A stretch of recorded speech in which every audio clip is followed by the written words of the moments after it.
Good morning mga idol. Ang recipe natin ngayon ay tortang talong.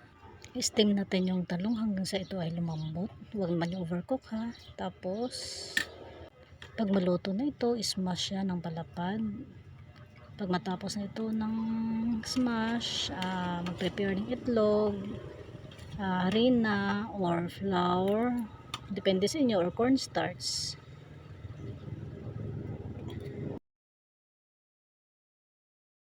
Sa akin guys, cornstarch ang ilalagay ko.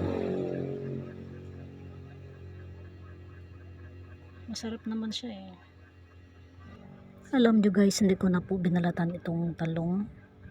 Kasi yang naman po siya. At saka hindi naman yung matigas yung balat niya. Sayang naman kung itatapon to eh. Tapusin ko lang ito na pag-smash. Para malagyan ko na rin ng seasoning. Madali lang man ito lutuin guys. Subukan nyo ito sa bahay nyo. Masarap ito pag umaga. Ulam sa umaga.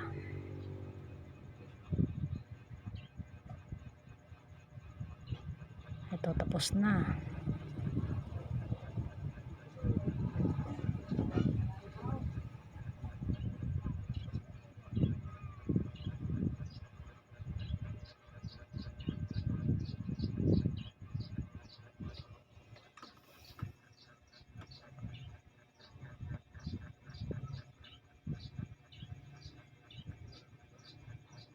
Maglagay tayo ng separate plate para isa-isahin natin ang paglagay ng seasoning. Lagyan natin hanggang sa tapos itong 6 na peraso.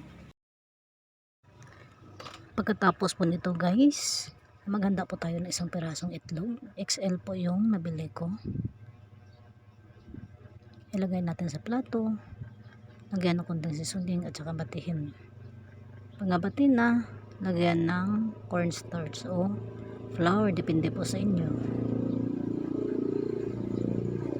Sa akin, cornstarch yung ilalagay ko.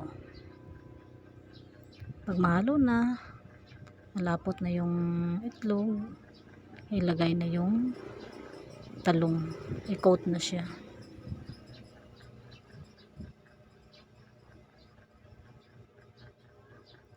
Yun, kasi ito yung yung isang pirasong itlog. I-coat siya ng pantay-pantay para maganda yung itsura ng torta natin. Pagkatapos nito, mag-init tayo ng kawali at saka lagyan ng mantika. Pag mainit na yung mantika, yun, prituhin. Tama-tama lang yung apoy. Ito na po, na-coat na. Pag mainit na, ilagay na yung talong.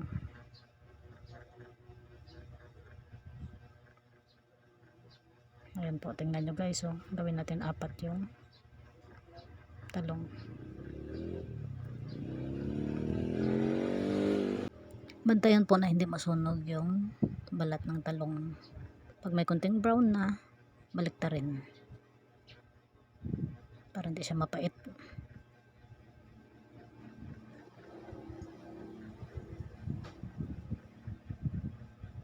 Madali lang tulutuin guys. Tingnan nyo guys, luto na.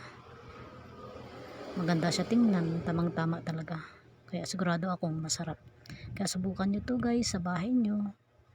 Maraming salamat po sa panonood ng aking video. Bye-bye!